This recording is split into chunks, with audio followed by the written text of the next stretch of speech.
the track.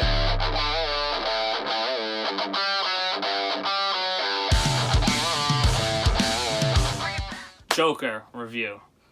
Phoenix gives a breathtaking performance in this one, showing a battered, beaten, tortured soul when society turned its back on him, and he suffers from mental illness and all types of different diseases or issues. I'm not going to get into too much of the plot details, don't want to spoil anything for anyone who didn't get a chance to watch it yet.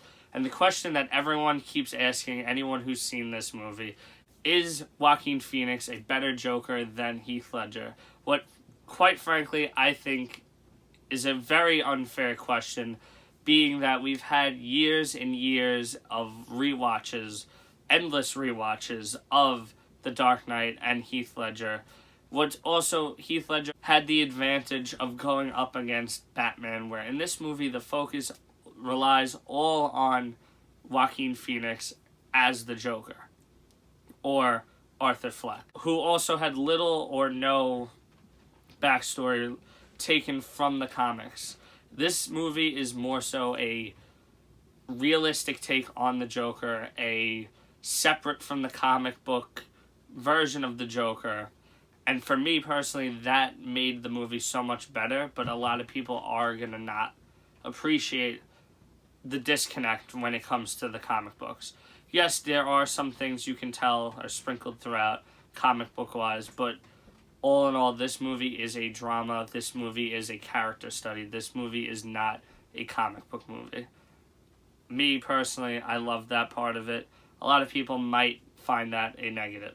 What I can say when it comes to the performances, they are in the same ballpark when it comes to how good, how much quality of acting went into these characters, and the different portrayals of this character, they go hand in hand as great as possible. They are definitely in the top tier of Joker representation on film.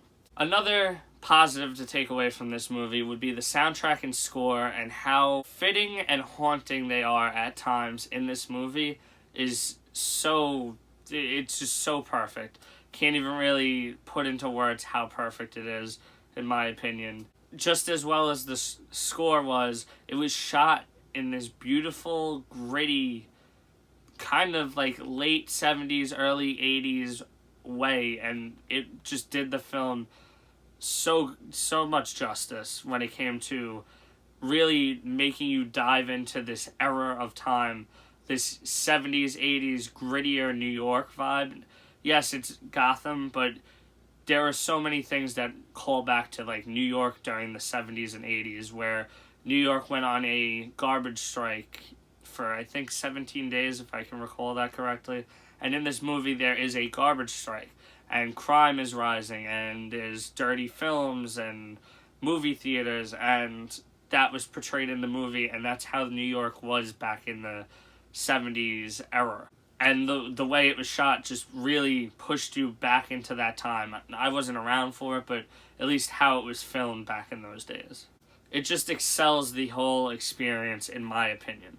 Todd Phillips shows that he can manage drama just as well as he manages comedy, and he can mix it pretty well, because there are some moments in this movie that are funny, but they're not like laugh out loud funny. They're like subtly funny, in my opinion, but they're also, while they're funny, you also feel the sense of kind of like a horror vibe, where it's like, ugh, he's doing that, and like it's funny the way he's doing it, but what he's doing is pretty disturbing at the same time. And I thought all around that it balanced itself flawlessly. Lastly, I want to comment on the laugh. The iconic Joker laugh that we've all came to love over the years. And in this portrayal of the Joker lies my favorite laugh so far.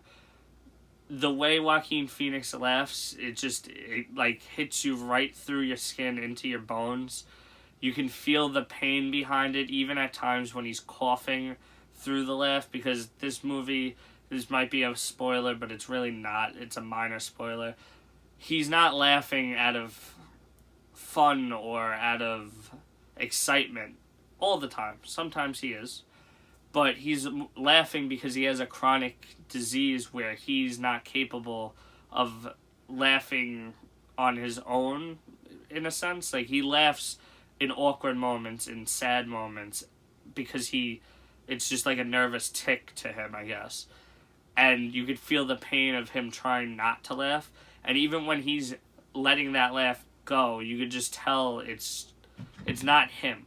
It's like an alter ego, and that's what I loved about the laugh. It was actually like its own aspect, its own character in this movie, where the laugh has been great in former portrayals of the Joker, but this one felt like it served the story in a way that no other laugh did, and it was performed excellently in this film by Joaquin Phoenix. Now, another question is, should it have a sequel? Because that was a big talk during the week after this film dropped in theaters.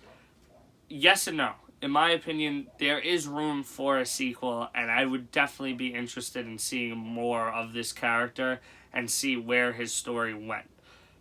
But also, this film on its own is a masterpiece in filmmaking, in my opinion, and does not need a sequel just because it is a comic book character. So, either way, I'd be happy. Sequel, happy. Not sequel, happy. Will that change in the future? Maybe, because I don't want them to make a sequel and have him fighting Batman. I don't need that from this iteration of the character. I need more Joaquin Phoenix giving this character so much more of a backstory. If I had to rate this movie right now, I don't like doing this because I feel like it's hard to say a movie's perfect. But right now, this movie sits at a 5 out of 5 for me. The moment I left the theater, it was not a 5 out of 5. It wasn't. I had no cons, really, that I could think of. But I just can't stop thinking of this movie. I want to go back and watch it a second time, a third time. And it takes a lot to get that from me, personally, to go to the theater and see a movie multiple times. And this movie definitely earned that right, in my opinion. I'm going to see this again in theaters. I will definitely own this, and I think I will love it more and more on each watch. Let me know down below what you thought of Joker. Was Joaquin Phoenix better than Heath Ledger in your opinion? I'm going to make a video in the coming months of my ranking of all the Jokers when I get a few more rewatches, and I have to also brush up on Cesar Romero and a few other takes on the character before I make a list. Comment down below, like the video, subscribe, hit the bell, and I hope to see you back for some more film reviews in the future.